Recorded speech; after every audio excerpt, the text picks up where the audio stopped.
Well, hello there everybody. Quick word from me before we get into today's episode. My plan was to record the end of the transfer window and the league match for the season. It became clear while recording that 2 episodes was going to be better. It became clear while editing this morning that 3 episodes would be the way. So this episode will go through the transfer saga, and it is a saga so far. Then we'll have another episode coming out going through deadline day, which is another saga in itself. And then we're going to have another episode with the first league match live com of this season. So I hope you enjoy, and please, everyone, stay safe and stay home. All right, big season coming up. We've already kind of got off to a good start, as you'll see up there. We're near the end of the transfer window, and I'm pretty happy with the squad. Oh, Shy Guy. Why Shy? The chairman. Hello, Shy Guy. How are you doing? Yes, we're doing great. Fantastic start to the season. As I think you'll agree, we're top already. I know we talked about mid-table, but I'm intending to keep us up near the top of things. Oh, yeah. Yeah, I did see those transfer offers coming in. Yeah, it was Harwood, Bellis, Vukotic, Crush, Miller. I mean, the offers were ridiculous though, weren't they? It was like 1 million, 1.5 million, and these are guys with release clauses are like 3.5, 4 million, 5 million. So I turned them all down, of course. You accepted them. How much?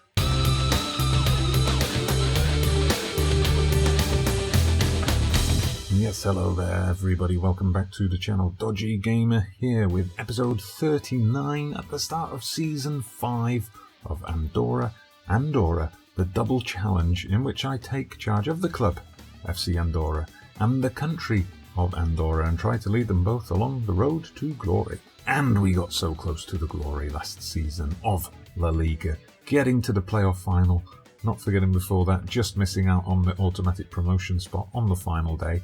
On reflection though, probably a good thing to stay in this division for another season, consolidate, let our younger players develop, and then make the step up.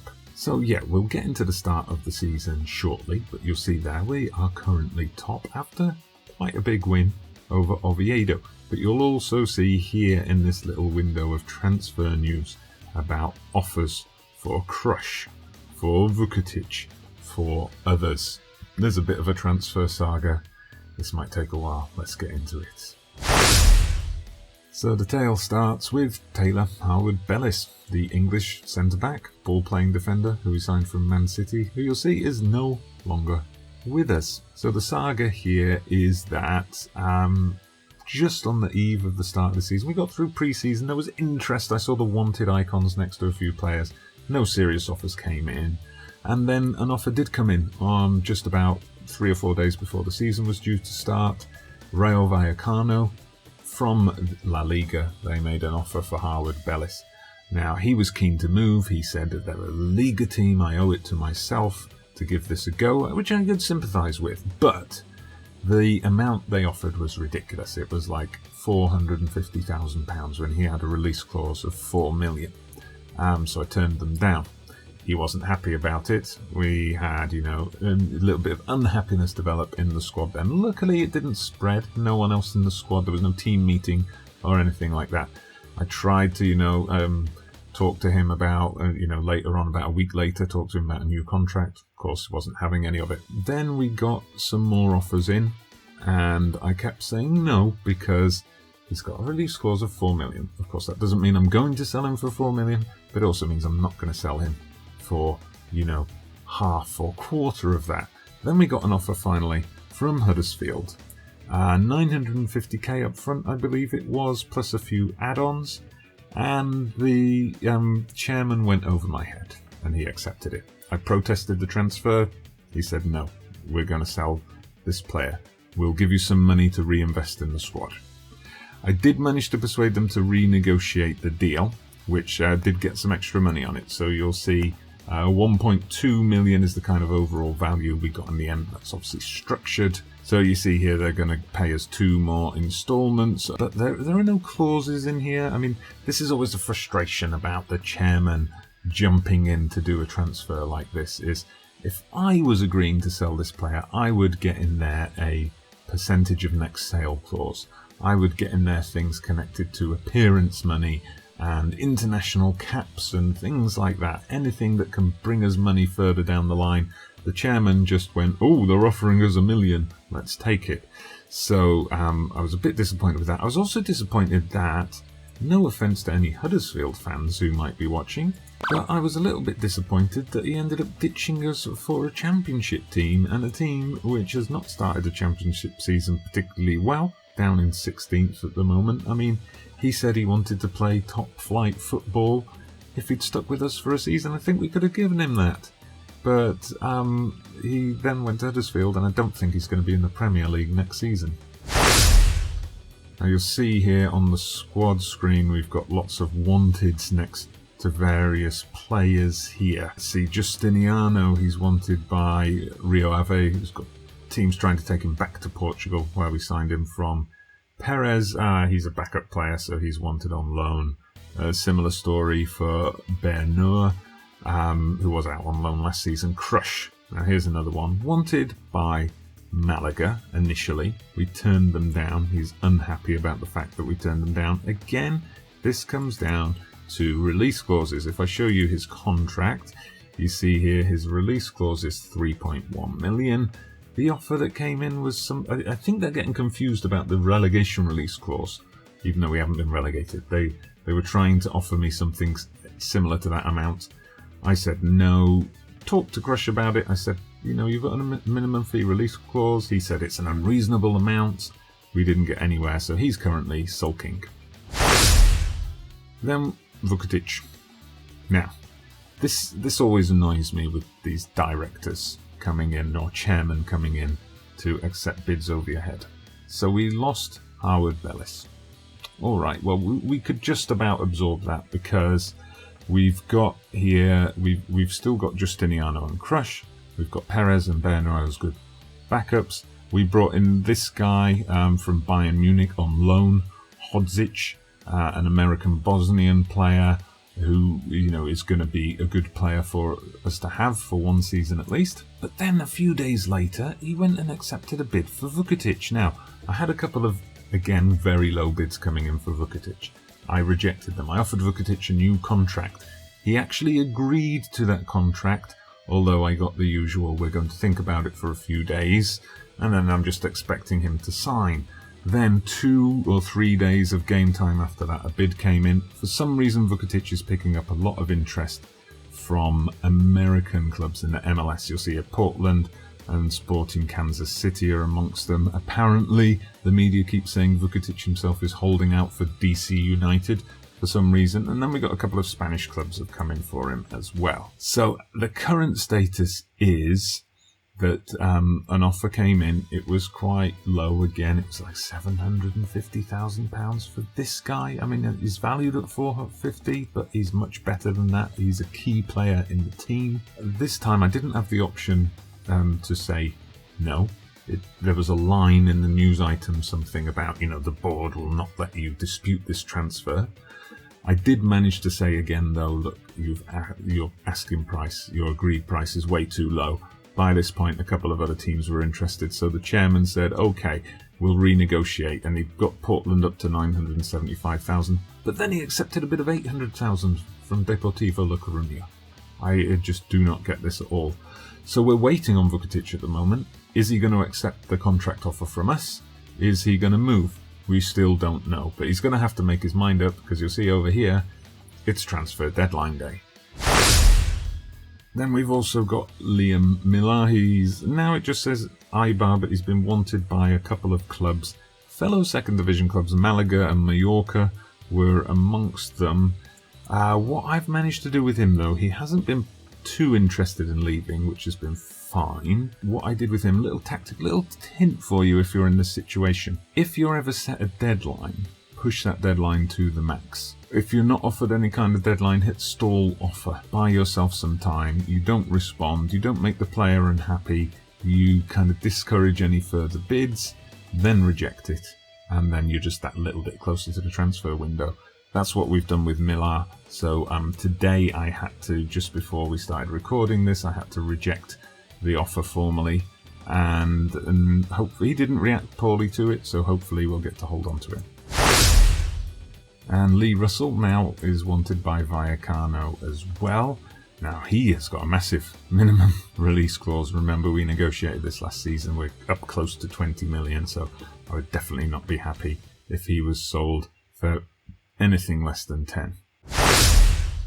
But yeah, this is something over the years of playing Football Manager that does happen, and I was worried that it might happen this season, and it turned out it did.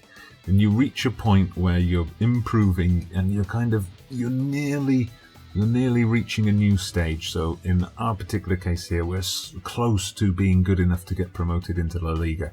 It might happen later on when you're kind of just getting to that point where you're ready to qualify for Europe or challenge for the title, and then suddenly you have an off-season where clubs just swoop in and try to pick all your best players away from you, and if you've got bad luck with your chairman, they're just going to go ka-ching. The thing is, on the finances side, I don't really see that there's any justification for selling players. Like, I could understand if we were in debt, but, towards the end of last season, there was a cash injection provided, and based on, you see, look here, the finances over the last year, and then we never went into debt. We haven't been in debt for a couple of years. We were kind of self-sustaining in that sense. They put a bit of money in towards the end of the season, which I thought, great. That's so we can spend a bit of money in the transfer market. We got new sponsorship deals in. Remember, we're playing in Girona's stadium this season, which holds 16,000. So we got the potential. We've already set attendance records for the club and gate receipt records just from being in this bigger stadium. So, we've got all of that extra revenue coming in, but, they're still trying to add more money. They're saying it's the financial aspect that's tempting them to sell these players, which, I don't really agree with. Anyway, back to transfers. You'll see there were some other departures. We had a couple of bit part players who, had been in FC Andorra B or hadn't really been involved in the first team much. Rai we sold early in the transfer window to Extremadura, 180,000 there. Finocchietto, backup goalkeeper, who couldn't register because he wasn't an EU national, sent him back to Argentina for £100,000. They had a couple of other transfers go through that haven't appeared here because those players had been registered for the B team, so I guess that's why they don't show up. Obviously, lots of players out on loan. One interesting thing to note is that the fans were unhappy with a lot of these loan deals, thinking that the likes of Iker Alvarez, Camille Lega, Hector Zarzana, Pascu, thinking we should have kept them as backups to the first team. So at least they're holding them in high regard. I do wonder here, thinking of the fan expectation and the players, the way they respond when I interact with them, I'm wondering if a mistake I made was when I talked to the board about this year's budgets. I always just instinctively go for the lowest option they offer me. So they said, you can aim for top half finish, playoff, or challenge for automatic promotion. And I went for top half finish, thinking that was the safest bet, just in case something goes wrong. But when I'm trying to persuade players who want to leave, look, I think we will be in La Liga in a season, they say, I don't see that happening. And when the fans are unhappy about me loaning out a bit part player who I think isn't really going to feature, maybe the fans are thinking, that player is a good player for a mid-table team. Whereas I'm thinking, they're not going to get any game time in a team pushing for promotion. Maybe the players themselves are thinking, well, boss, all the team meetings, the expectations set with the board, we're aiming for mid-table top half, and now you're trying to tell me we're going to be in La Liga next year. So maybe that's something I need to think about in the future. Anyway, a couple of other signings, a couple of other players we brought in. Here's an interesting player we brought in, Marvin. It was a Real Madrid player. He was in the Real Madrid B team. Came through the Real Madrid youth system, as I recall. Indeed, you can see that. Come through the Real Madrid youth system. You'll notice, though, he's South Korean. And he's got 6 caps and a goal already for South Korea. So I will admit he's very much a fringe player. See, 2-star current ability, got the potential to be better. Maybe I'm thinking with an old Football Manager mindset here. Be interesting to know if this is something you think still has an effect or not. But one thing I did think, I'm not going to lie, is if I sign a South Korean player and a current South Korean international to my team, that's going to be good for business. That's going to increase our profile in the lucrative East Asian, Korean market, and that can only be good for the club long term. What you'll also notice about him nationality-wise is he's South Korean, he's got Spanish and Nigerian. He's a tri-national player, born in Spain actually, so quite interesting, quite an interesting cultural background he's got. But our first choice on the right wing is going to be this guy, Elvis Balde, come in from Sporting in Portugal. So you can see Sporting youth product. He's spent some time out on loan at other Portuguese clubs, but he comes to us now. So he can play on the right or the left. He's equally adept at both. Can be an inverted winger or inside forward on the left or a winger on the right. So good versatility there. Bit of money splurged on a right back as Delmas left the club when his contract expired, so I brought in this guy Julien Biancone, French player. We bought him from Monaco for £500,000, and one for the future, although if Vukotic leaves that might change, a Brazilian defensive midfielder called Gian. Quite low current ability, as you'll see, but very high potential. For now he's going to be in the under-19s and maybe in the B team a bit. We'll try and get him to develop, get him mentored, get rid of that light-hearted personality, and we could have a decent player on our hands. Pre-season went pretty well. We went off and did a tour of Algeria. Same thing as before, all these Algerian clubs paid us top dollar to come. From two of them we got somewhere in the region of £140,000, £150,000, and from the other two we got somewhere around £90,000 to £100,000, so overall across the 4 matches we were looking at about £450,000 we got from that, so that was pretty good. We then had a little league, pre-season friendly tournament league with some big opponents, Feyenoord, Celtic and Shakhtar. We beat them all. We won the cup in our home stadium. That brought in a couple of £100,000 as well, so some good business there. Coming to the start of the second division season, we kicked off our season, well we should have kicked it off actually with Oviedo, but on the opening day of the season the match was called off due to a waterlogged pitch, which was interesting. I'm not sure about the geography of Oviedo, but it did seem strange that in mid-August in Spain a match would be called off for a waterlogged pitch. Anyway, that meant we had to wait until the Wednesday midweek fixtures to kick off against Las Palmas.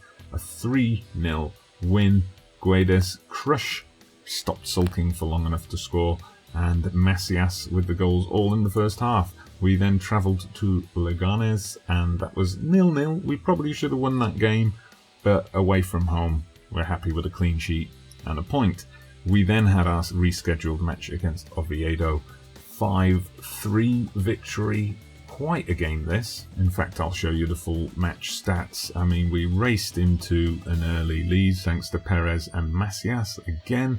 They pulled one back before half time, but then in the second half Russell put us 3-1 up, and then I thought, oh, we're just going to cruise here. They made it 3-2 to worry us a bit, but then it went 4-2, 5-2. Biancone getting a first goal for the club, Cisse as well, so both the fullbacks getting up to score, and then they scored a consolation in stoppage time. Quite the crazy game. And yeah, at the moment, after 3 games, we're top. Although, that is on goal difference, and you see there are 5 teams on 7 points with us, and then we've got another 4 teams on 6 points, so it doesn't mean we're running away with it at the moment. There's still a long way to go, but it's a good start. So there is where we're going to leave this episode with the transfer roundup, and then we'll be back with another episode in a couple of days going through deadline day. But for now, please remember to hit that like button if you did enjoy the video, subscribe to the channel if you haven't done so already. I'm Dodgy Gamer, and I'll see you again soon.